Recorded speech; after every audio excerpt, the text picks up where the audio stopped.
Halo semuanya, Assalamualaikum warahmatullahi wabarakatuh. Selamat pagi, siang, dan sore, kapanpun kalian menonton video ini. Hari ini saya akan membahas tentang MCS atau yang bisa disebut dengan Mind Syndrome Character. Ibarat kata gini, kadang-kadang ada momen kecil di hidup kita yang kadang-kadang bikin kita berhenti dan mikir kayak, kok kehidupan ini kayak di film-film ya? Nah, contoh-contoh lagi naik motor sore-sore, terus mataharinya lagi bener-bener turun banget, habis itu anginnya pas, apalagi lagu favorit kebetulan kepencet, kedengeran. Langsung berasa kayak skin pembukaan film, atau enggak pas lagi nyantainya film kayak, keren banget. Atau yang paling simpel pas duduk di kafe, sambil lihat hujan turun, tiba-tiba ada background musik di kepala. Jujur aneh sih, tapi enak aja gitu, berasa kayak seorang karakter utama. Lucunya momen kayak gitu sering muncul setelah kita nonton TikTok ataupun Instagram, apalagi setelah orang-orang bikin POV estetik, lighting rapi, dan hidupnya penuh plot twist. Padahal ya mungkin hidup dia sama aja kayak punya kita, tapi masalahnya lebih jago ngedit. Nah, dari momen kecil-kecil itu muncul satu fenomena yang lagi sering dibahas, namanya Mind Character Syndrome.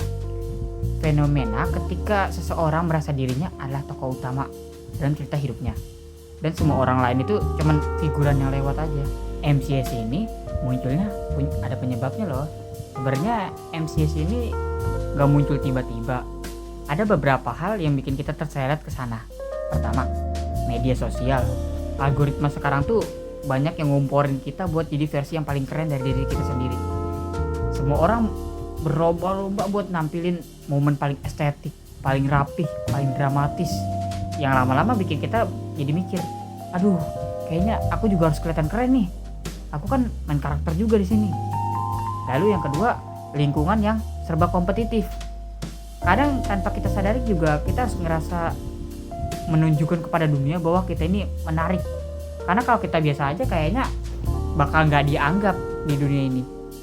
Lalu yang ketiga juga karena kebutuhan manusia untuk merasa dirinya itu penting. Justru ini hal yang paling wajar ya. Karena setiap orang itu pengen buat dihargai, pengen dilihat. Pokoknya pengen ngerasa hidupnya lebih berarti deh. Kalau saya ilustrasikan, hidup ini tuh seperti korek api. Korek itu kecil, sederhana, tapi malah sering kita abaikan. Sekali digesek, nyalanya bisa terang banget. Masalahnya, kalau korek api itu dipakai di tempat yang tepat, contoh buat menyalakan lilin di ruangan yang gelap, untuk memasak, atau untuk menghangatkan tangan, nyalanya bakal berarti, berguna, dan bahkan menyelamatkan banget. Tapi kalau korek itu dinyalain cuman buat gaya, cuman buat bikin efek dramatis yang di depan kamera, nyalanya jadi sebentar doang. Habis itu mati dan gak ninggalin kesan apa-apa, kecuali asap tipis. Nah, Mind Character Syndrome itu mirip dengan korek api. Ada nyalanya, ada energi, dan ada rasanya. Itu semua bagus asal dipakai di tempat yang benar. Asal nyalanya dipakai untuk melangkah, bukan cuma buat tampil saja. Lalu solusi dan sikap yang bisa kita ambil ini bukan berarti MCS itu selalu buruk. Sebenarnya ngerasa jadi tokoh utama itu bisa jadi motivasi kita. Cuman yang perlu dijaga adalah tetap sadar dan dengan realita. Hidup ini bukan film, dan juga orang lain punya ceritanya sama pentingnya. Bukan sebuah figuran saja, tapi mereka juga punya perannya masing-masing. Lalu yang kedua, pakai nyalanya itu untuk berkembang, bukan untuk fokus diri sendiri. Daripada fokus untuk kelihatan keren untuk diri sendiri, lebih baik fokus itu jadi buat beneran keren, dan juga buat jadi lebih berkesan. Dari kerja keras lah, dari progres, dan juga dari belajar.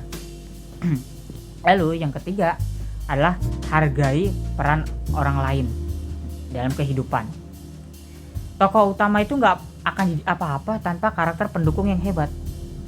Nah, akhirnya hidup ini memang bukan film, tapi bukan berarti kita gak boleh punya momen dramatis sendiri. Kita boleh kok merasa jadi main karakter. Yang penting bukan buat menutupi kekurangan, tapi buat ngingetin diri sendiri bahwa kita punya kendali atas cerita hidup kita. Istilah kata seperti korek api tadi, kecil, sederhana, tapi punya nyala yang bikin perubahan.